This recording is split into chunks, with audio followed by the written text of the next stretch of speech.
grupos específicos que podemos denominar como grupos de oligarquía o clase alta que tienen el control de los gobiernos de turno para su beneficio, no para el beneficio de la mayoría de la ciudadanía. Primero, darle la buena tarde a todos, ¿no?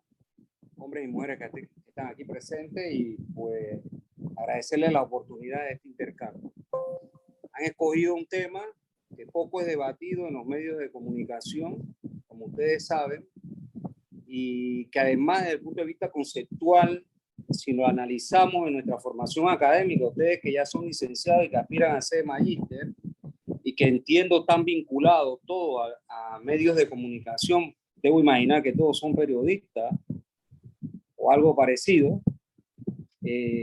Obviamente estos temas desde el punto de vista conceptual no se debaten, no se discuten, no se analizan, y esa es parte de una situación en que nuestro acervo cultural es limitado. Yo partiría caracterizando la sociedad panameña, haciendo cortes históricos, pero me remonto a 1903 hasta nuestros días, ¿no? Que se funda la República. Ya después hay otra etapa del desarrollo de nosotros como pueblo, nuestra conformación y demás, que no van a ser objeto de la análisis. 1903, cuando se da la separación de Colombia, como es conocido, parte de la historia que nos enseña, porque hay otra parte que de esa historia no nos enseñan, y empieza el debate de las ideas dominantes. ¿Quién escribe la historia? ¿Qué idea nosotros asumimos como la correcta? Esos conceptos, ¿a quién benefician? ¿Son de mayoría? ¿Son de minoría? ¿De qué se trata? Bueno, en 1903 la separación de Colombia trajo como consecuencia la República de Panamá.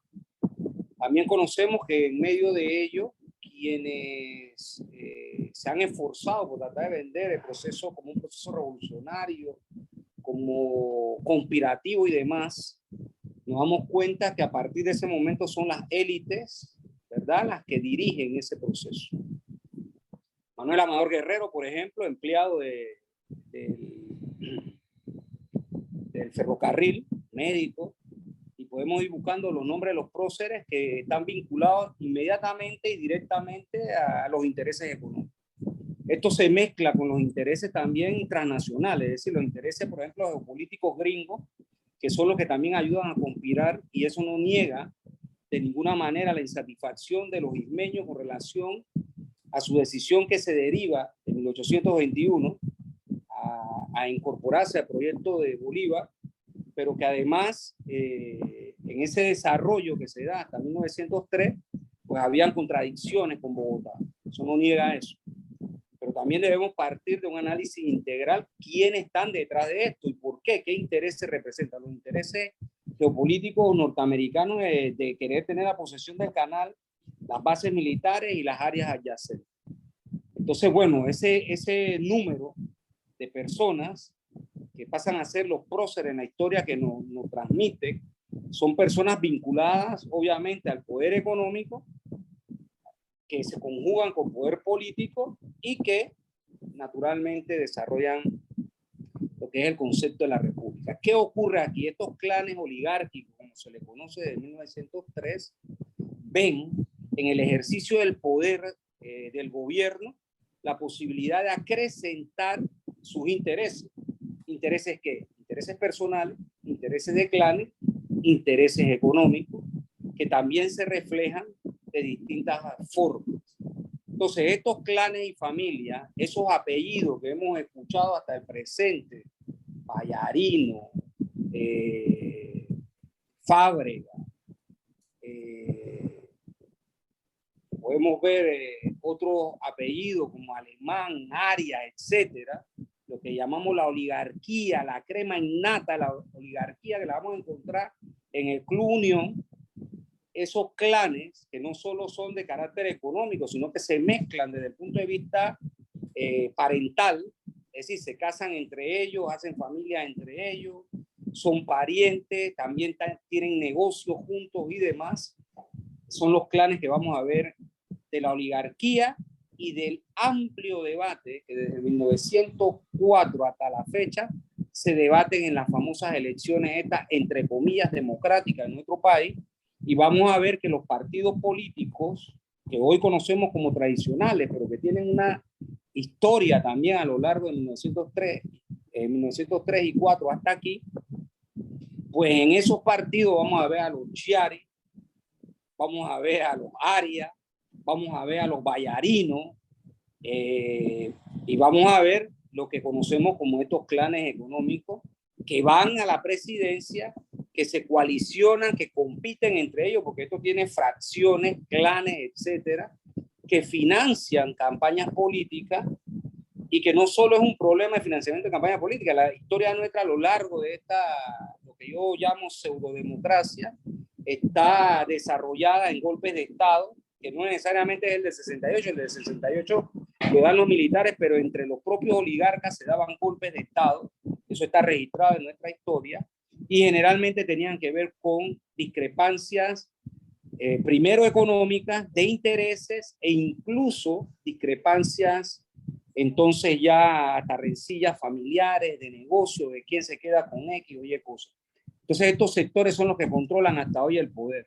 Son los mismos que podemos ver ahora también mezclados con el capital transnacional y con capitales foráneos, y que en este papel juega un papel, juega en gran estadio un sector de migrantes judíos ya de generación panameña, y entonces empiezan a aparecer otros apellidos como los Mota, los Harari, es decir, otros clanes que se han ido desarrollando, Walker, en fin, de distintas índoles que configuran estos clanes oligárquicos. Y con ellos no debemos perder de vista tampoco el capital transnacional. Por un lado, los intereses de los capitales norteamericanos de 1903 hasta aquí, y antes de 1903, la construcción del ferrocarril, los puertos que se construyeron en Taboga y demás, era capital gringo, incluso sin tener la posesión de la construcción del canal que se dio en 1903 hacia adelante, pues obviamente esos capitales transnacionales que también van mutando y van llegando otros capitales europeos, asiáticos, etcétera, que componen pues lo que hoy podemos definir nosotros como la oligarquía panameña. Ahora, don Saúl, usted ha dado una radiografía bien detallada de este aspecto de cómo nosotros podemos evaluar la oligarquía panameña. Pero ¿considera usted que estas familias que usted ha detallado son en realidad las familias que en la actualidad forman el poder económico de nuestro país? Sin duda, son los mismos. Es la vieja oligarquía esa de 1903 y todos sus herederos hasta aquí. Usted va a seguir viendo estos apellidos, lo va a ver en los grandes negocios. Usted quiere saber, busque la junta directiva del Banco General, busque la junta directiva de los bancos privados y usted va a ver cómo se mezclan todos ellos allí. Y cuando usted empieza a estudiar las ramificaciones, son parientes muchos de ellos, aunque no coincidan los apellidos. Estoy explicando, porque obviamente como se van mezclando, van variando los apellidos. No solo los oligarcas nacionales, sino incluso también con el resto de quienes ya hoy son descendientes de emigrantes, pero con apellidos obviamente extranjeros. Entonces eso lo vamos a ver. Y esas mismas personas, y voy a mencionar algo que nos traiga a colación en lo inmediato y en el pasado más reciente. Ustedes recuerdan cuando vendieron banismo. Ustedes recuerdan cuáles eran los apellidos que sonaban ahí, ¿verdad? Ballarino, ¿recuerdan eso? Galindo, ¿recuerdan eso? Mota, ¿recuerdan eso? ¿Recuerdan el tema de este señor que apodaban el perro? No sé si él mismo se apodaba así o quienes lo conocían, que era vicepresidente. Todos ellos, y que además están en distintos partidos, pueden ser PRD, Molirenas, Cambio Democrático, lo que tú quieras, pero esos mismos personajes aparecen ocupando carteras de ministros, aparecen apoyando partidos tradicionales, financian. Ustedes pueden entrar, por ejemplo, al Tribunal Electoral y ver quiénes financiaron la campaña del actual mandatario, Cortizo. ¿Cuánto financiaron a Varela? ¿Cuánto financiaron a Barandón? ¿Quiénes financiaron a Rómulo Ruz? ¿Quiénes financiaron a los, entre comillas, independientes? Todos tuvimos que declarar. Además, ¿quiénes me pudieron haber donado algo a mí? Ahí podemos verlo. Y vamos a ver los mismos personajes, los mismos apellidos financiando campañas. ¿Cuál va a ser la diferencia cuando vean a mi hija? Que no va a aparecer ninguno de esos apellidos. Esa es la diferencia que va a haber, me explico. Entonces, estos clanes siguen operando. Por ejemplo, cuando el gobierno de Martinelli, él llegó con un grupo. Ese grupo se enfrentó a otro poder, a otra facción del poder económico. Y esa disputa la vemos hasta hoy. La vemos en los tribunales, la vemos en las campañas mediáticas, porque cada sector de esto tiene sus propios medios. ¿Quiénes son los dueños de TVN? ¿Quiénes son los dueños de Medco? ¿Quiénes son los dueños de Panamá América, Crítica, Nets y demás? Y cuando vemos la línea, ustedes son periodistas, creo, cuando vemos la línea mediática de cada uno de estos, vemos enfrentado esos intereses. Unos aupando por X planteamiento y otros haciendo el propio. Entonces esto lo vemos en todo el sector social. Esto es propio de la organización en la que está el Estado actual. Nosotros estamos organizados. Buenas tardes, señor Saúl. Muy interesante lo que ha dicho, todo lo que los factores económicos y esas grandes familias que propician, influencian en esas partes del sector económico en todos los gobiernos. Quería hacerle una pregunta sobre qué factores propician estas familias que tengan el control en todos los gobiernos. Fíjate, los factores son múltiples. Son múltiples. Partamos del hecho que estamos organizados en una sociedad capitalista, donde existen clases sociales. ¿Cuáles son esas clases sociales? Están nítidamente dibujadas. Por un lado, los dueños del capital, dueños de la propiedad privada, dueños de los medios de producción, entiéndase la fábrica, las herramientas, todo lo concerniente. Y por otro lado, quienes tienen que trabajar y vender su fuerza de trabajo a cambio de un salario. No sé si de los que estamos aquí todos hemos tenido que hacer eso. Lo más seguro, debo imaginar, salvo que alguien viva de la renta o tenga otro ingreso. Pero todos hemos tenido que vender nuestra fuerza de trabajo. Esas son las dos grandes clases sociales que existen. Después se derivan otras, llamémoslo subclases, como la que llaman clase media. Y si se dan cuenta desde el punto de vista de la idea, se van subdividiendo. Antes solo se hablaba de clase media, después te buscaron clase media alta, clase media media, clase media baja, y así se va derivando. ¿Por qué hablo de esto? Por los múltiples factores. Los factores son políticos, ideológicos, culturales, económicos. Los factores son en lo ideológico, lo religioso, la educación pública o la educación en términos generales. Tenemos los medios de comunicación en la parte ideológica, las redes sociales, etcétera. Estas nos van formando determinadas ideas que aceptamos todos como patrón concreto. Quiero ponerles ejemplo. Si todos nosotros hemos sido asalariados, en algún momento nos ha tocado ver al patrón. Y cuando llega el patrón, ¿cómo nos comportamos nosotros? Yo creo que ustedes se van reportando eso de una vez en la mente, ¿no? Inmediatamente. Entonces, ¿por qué nosotros respondemos así? Respondemos así porque hay determinados códigos que la sociedad nos ha inculcado en torno a que eso es así. Igual, puedo resumir eso en una famosa frase que ahora muchos utilizan. Robó pero hizo. Como si estuviéramos destacando un acto honorífico.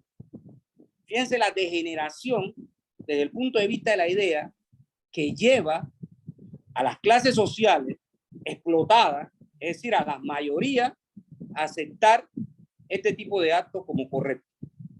Eso son influencias que se desarrollan desde el poder. Entonces, ¿quién tiene el poder? ¿Quién es la clase dominante en la sociedad panameña? Es la clase de la oligarquía, también definida como la burguesía nacional. Esa clase nos impone al resto de la sociedad a través del Estado, porque el Estado es un ente de coerción de una clase sobre otra, nos impone todos los patrones que la minoría quiere que aceptemos como correctos. Ejemplo, la minoría que nos gobierna, nosotros los elegimos en un solo acto, un día, presidente, alcalde, representante, diputado, etc. Una vez tú eliges a esa persona, ellos piensan que son los dueños de nosotros y nosotros creemos que son nuestros dueños. Entonces ellos hacen con nosotros lo que les da la gana.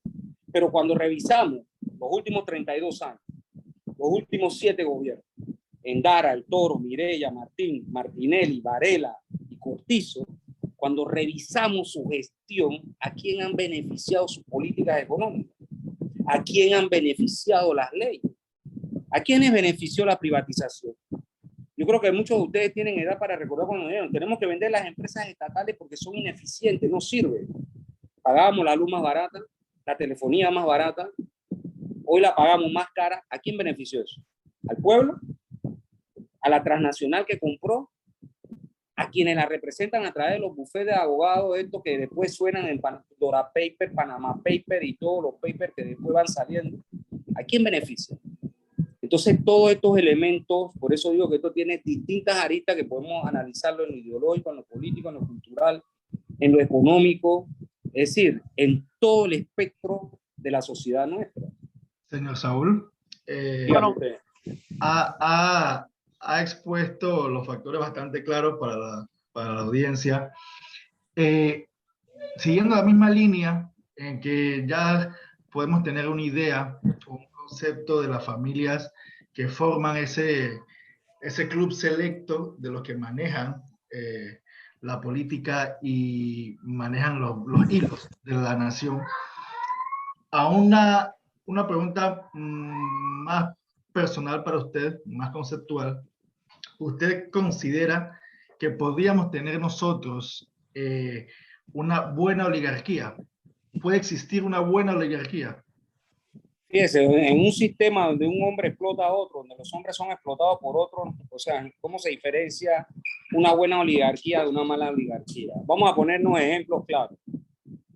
Recientemente, en diciembre del año pasado, el último trimestre del año pasado, se discutía en el país el tema del salario mínimo, que es de interés de todos los trabajadores, porque al final la mayoría de la gente le paga el salario. Cuando se dictan las disposiciones legales en el que se reconocen ajustes, si se le puede llamar ajuste, que no creo que llegue a esa categoría, de algunos rubros de 1 centavo, de 2 o de 3, ¿usted me puede explicar qué oligarca bueno le paga 2 y 3 centavos de ajuste a sus trabajadores? Si hay una diferencia entre el bueno y el malo. Pero esto tiene más rigurosidad científica. Desde que la sociedad se dividió en clases, y esto ocurrió del periodo primitivo al esclavismo, es decir, donde hubo esclavos y esclavistas, y que después pasamos a la etapa de la servidumbre, donde el campesino siervo estaba sometido al señor feudal, y eso tiene otras subdivisiones. Y cuando pasamos de la servidumbre a lo que conocemos hoy, después de la Revolución Francesa, como las revoluciones liberales, donde hay trabajadores y hay capitalistas, que al igual que en el esclavismo, en el feudalismo, en el capitalismo, un grupo pequeño de personas explotan el trabajo de la mayoría. ¿Se pueden separar entre buenos y malos? Yo creo que no. Es un problema de sistema. ¿Cómo opera el sistema? Es como el cuerpo humano. ¿Puede funcionar el cuerpo humano sin el cerebro? ¿Puede funcionar sin el corazón, sin los pulmones, sin los riñones? La respuesta es no. Todos lo sabemos. Bueno, cuando hay un sistema, como el sistema capitalista, que un grupo minoritario acumula el trabajo social de la sociedad y con eso se enriquece, entonces, ¿cómo lo diferenciamos entre buenos y malos? Fíjese, y eso ustedes lo pueden observar todos los días a día. Los que trabajamos, que estamos vinculados, por ejemplo, en nuestro centro de trabajo a la ciudad capital, venga del norte, venga del este, venga del oeste, hacia el centro de la ciudad, desde las 3:30 a 4 de la mañana, usted ve miles de cientos de personas trasladándose hacia sus puestos de trabajo. ¿Eso qué le dice a usted? Que el trabajo es colectivo.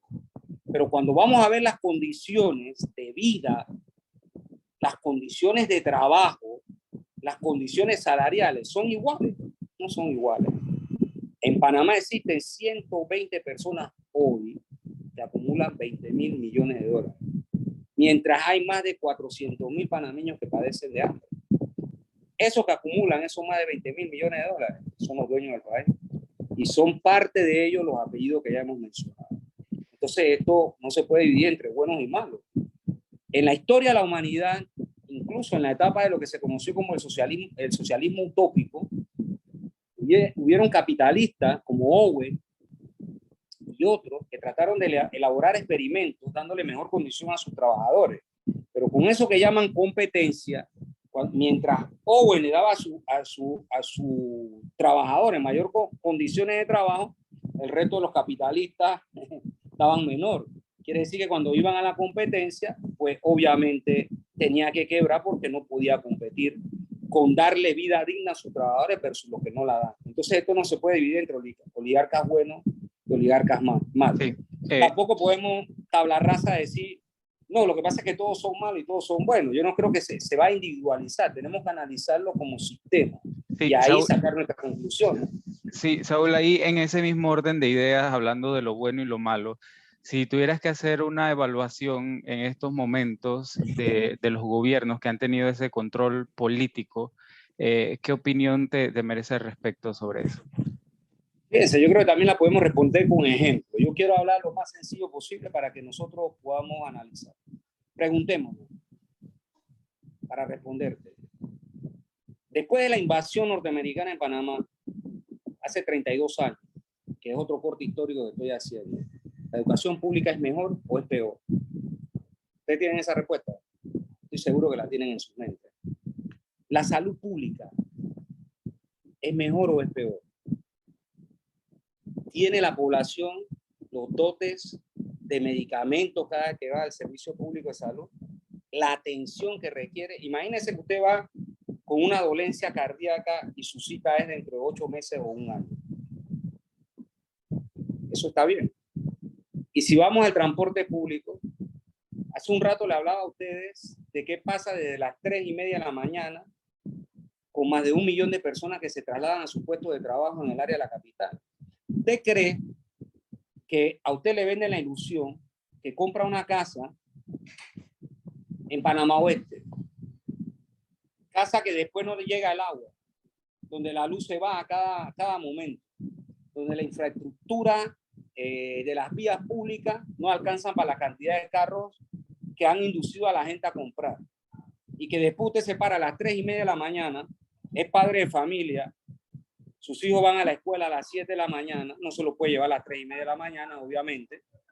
Usted va a parquear el carro en un estacionamiento y duerme allí para esperar a las 7 de la mañana o las 8, depende a qué hora entra. Y cuando usted viene en otro inmenso tranque para su casa, ¿cuándo usted le enseñó a su hijo cómo hacer la letra A?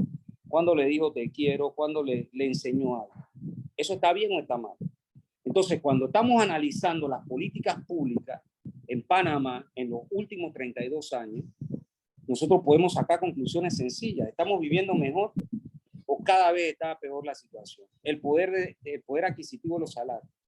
Con el salario que nosotros ganamos, yo supongo que ustedes, algunos es asalariado, o puede ser incluso trabajador independiente, profesiones liberales, pero con lo que uno ingresa como salario puede satisfacer todas sus necesidades. Todos sabemos que no. Entonces ahí está la respuesta a las políticas públicas. Las políticas públicas no favorecen a la mayoría, a pesar que las mayorías votan, porque nadie puede dudar que las mayorías salen a votar, ¿no? El problema es que si votamos, las políticas públicas, ¿a quién benefician? Fíjese, yo hablé del caso de Banismo. Ahí se exoneraron esa misma familia de la que estamos hablando, vinculadas al poder económico y al poder político. Ellos hicieron una ley para exonerarse 400 millones de dólares de la venta del Banismo. Yo me pregunto, ¿eso es correcto? ¿Esa política pública es correcta? Cuando nosotros trabajamos, directamente del salario nos descuentan los impuestos que tenemos que pagar. Y aquí la mayoría de los empresarios no pagan impuestos. Tienen toda clase de subterfugios para no pagar impuestos sobre ganancias. Entonces, todas esas son políticas públicas que no benefician a la mayoría, que benefician a la minoría. Y esa minoría, obviamente, por eso es que controlan el poder del Estado. Porque el que tenga el control del poder del Estado le pone la regla del juego a la clase dominada. Es decir, si la oligarquía tiene el poder del Estado panameño, ella nos impone a la clase trabajadora, a los que trabajamos, sus condiciones. Y esto es lo que nos está pasando. Entonces, las políticas públicas no se corresponden con el desarrollo humano, no se corresponden con el desarrollo nacional, no se corresponde con el equilibrio del ambiente y la economía, sino que se corresponde a los intereses de quienes están lucrando de esto. Señor Saúl, teniendo en cuenta que ya hemos hablado sobre el poder económico, sobre las familias oligárquicas, sobre la oligarquía, para usted, a título personal, ¿cuál sería la mejor forma de gobernar un país? Fíjense, yo creo que la mejor forma de gobernar un país es obedeciendo. Aquí es al revés. Aquí elegimos al dueño nuestro, que él hace con nosotros lo que le da la gana. Yo creo que el concepto de buen gobierno es obedecer al pueblo, que es el dueño del poder. Yo pienso que nosotros debemos hablar de real democracia y no de la caricatura de democracia que tenemos. Esta caricatura de democracia que dicen que es representativa no nos sirve a nosotros de nada. Nosotros necesitamos una democracia participativa, donde el pueblo tenga el derecho, por ejemplo, de elegir y de revocar mandatos, donde el pueblo tenga el derecho de fiscalizar al que elige, donde el pueblo pueda revocar mandatos por corruptos, pueda revocar mandatos por incapacidad de ejercer el cargo público y pueda revocar mandatos por mentirosos. Tú prometiste hacer unas cosas que después cuando tú llegas ahí tú nunca las cumples. ¿Y por qué hay que aceptarte que te quedes ahí 5 años? Yo creo que la mejor forma, desde el punto de vista económico, es mejor, debemos buscar una mejor distribución de riqueza. ¿Qué significa eso? Significa que lo que trabajamos colectivamente, que es la riqueza del país, eso no lo hacen los ricos, como nos dicen que los hombres sabios que van buscando toda clase de subterfugio para justificar su acumulación de riqueza. Eso no ocurre así. ¿Ustedes saben cómo se acumula el Producto Interno Bruto, que es la riqueza del país? Se acumula con los millones de personas que trabajan en Panamá, incluyendo a los cuentatropistas, a los desempleados, incluyendo a los que tenemos trabajos formales, a los informales, a las profesiones liberales. Así es como se cuenta el Producto Interno Bruto, por el trabajo de todas las naciones son los que generan la riqueza local. Raúl, considera Saúl en estos momentos que la clase popular está preparada para enfrentar a esa clase oligarca que muchos años no ha sido de esta forma. Yo creo que, y esto también es ciencias sociales pura y dura, los únicos que pueden transformar la realidad nuestra se llama el pueblo panameño. Y el pueblo panameño, en su infinita sabiduría, requiere varias cosas. Requiere organizarse, requiere concientizarse y requiere luchar por transformar las cosas. Por construir un mejor país para todos, que hayan verdaderas oportunidades, que la democracia no sea votar cada 5 años solamente, sino que sea algo que represente el desarrollo de nuestras vidas como seres humanos. Una sociedad donde se respeten los derechos humanos en su plenitud, todos sin excepción. Una sociedad donde haya equidad entre hombres y mujeres. Una sociedad donde, es decir, no hayan 400.000 panameños más padeciendo de hambre, donde los salarios sean bajos. ¿Quién puede hacer eso? Lo puede hacer el pueblo panameño. Eso está demostrado. Las grandes revoluciones sociales de todos los tiempos, ¿quiénes las hacen? Las hacen los pueblos. Son los pueblos los que pueden transformar. En nuestra América Latina y del Caribe, en los últimos años, los pueblos han tomado protagonismo. Y vamos a encontrar una realidad política variopinta. A veces se utilizan léxicos en Panamá, fundamentalmente. Lo que yo no, la izquierda, como si todo cabe dentro de la izquierda. Es decir, hay un matiz progresista, socialdemócrata, hay otro más planteado hacia el socialismo, hay empresarios que han llegado al gobierno y han tratado de hacer transformaciones y le dan golpe de Estado. El caso es Zelaya, por ejemplo. Pero yo creo que los pueblos son los que tienen la palabra. Yo creo que el nuestro no puede ser así. No? Nuestro pueblo tiene la palabra y tiene que hacer algo por mejorar. ¿Cómo no? Gracias. Gracias, Saúl, por esta oportunidad, a este equipo, esta maestría, que en el día de hoy hemos podido escuchar la palabra de un dirigente del sector popular como usted. Muchas gracias. En nombre de todo este equipo, te lo agradecemos y como siempre, adelante. Un pueblo unido jamás será vencido y sobre todo buscando la vocación de un pueblo para todos. Gracias, Saúl Méndez.